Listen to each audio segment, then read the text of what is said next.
ताजनगरी आगरा के कमला नगर स्थित E block के श्री लक्ष्मी नारायण मंदिर में 2 अगस्त से 8 अगस्त तक श्रीमद् भगवत कथा का आयोजन किया जा रहा है। वहीं इस श्रीमद् भगवत कथा के आयोजन का शुभारंभ बुधवार को कलश यात्रा के साथ किया गया। सैकड़ों की संख्या में महिलाओं ने कलश यात्रा में भागीदारी दर्ज कराते हुए इस यात्रा को भव्य बनाने का काम किया। श्रीमद् भगवत कथा के प्रारंभ होने से पहले निकली गई कलश यात्रा श्री लक्ष्मी नारायण मंदिर कमला नगर से शुरू होकर कमला नगर ई ब्लॉक, सी ब्लॉक, कमला नगर मार्केट में भ्रमण करते हुए वापस मंदिर परिसर पहुंचकर संपन्न हुई।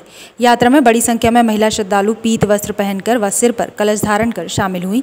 इसी क्रम में श्रीमद् भगवत कथा में आचार्य विष्णुदत्त महाराज ने उपस्थित श्रद्धालुओं को सर्वप्रथम कथा के महत्व से अवगत कराया। आचार्य जी ने बताया कि इस कथा को सबसे पहले अभिमन्यु के बेटे राजा परीक्षित ने देव जी के मुख से सुना था, जिसके प्रभाव से उनके अंदर तक्षक नामक नाग के काटने से होने वाली मृत्यु का भय दूर हुआ और उन्होंने मोक्ष को प्राप्त किया। पुरुषोत्तम मास में कथा श्रवण का परम महत्व है और इसमें शिव पुराण, भागवत की कथा, राम कथा, लेकिन इस कथा का एक अलग ही अभिप्राय है। इस कथा में भगवान शंकर, भगवान कृष्ण और राम इन तीनों का समावेश करके और भागवत के साथ इसको जोड़ करके एक अलग प्रकार से तीनों को संयुक्त करके उसका वर्णन किया जाएगा। रामायण की कथा भगवान शंकर के सारे अवतारों का वर्णन, भगवान कृष्ण के 24 अवतारों का वर्णन और बाकी की जो भागवत की कथाएं हैं उनका सबका स्पर्श करते हुए तीनों पर, ब्रह्मा, विष्णु और शंकर तीनों पर महत्व डालते हुए इसका अलग से एक अलग महत्व रखा गया है।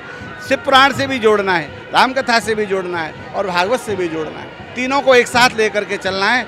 इसलिए ये कथा एक अलग प्रकार की कथा है और यहाँ प्रश्नोत्तरी कार्यक्रम भी रखा जाएगा। जिसको जिस प्रकार का कोई प्रश्न रखना है किसी भी प्रकार का तो वो वहाँ पूछ सकता है और उसमें उसका समाधान किया जाएगा। उन्होंने बताया कि पुरुषोत्तम मास के इस पावन महीने में श्रीमद् भगवत कथा सुनने मात्र से मनुष्य पापों से मुक्ति पा लेता है। वहीं इस कलश यात्रा में शामिल हुए भक्तों ने इस आयोजन को लेकर और इसकी भव्यता का व्याख्यान किया। आज भागवत का जो है शुभारंभ हो रहा है। कलश यात्रा निकाल के हम सी ब्लॉक से होते हुए डी ब्लॉक होते हुए और मंदिर में इसका जो है विस्तार होगा। शाम को जो है सुबह कथा का जो है प्रथम अध्याय शुरू होगा और लगातार चलते हुए 8 तारीख को समापन होगा, 9 तारीख को भंडारा।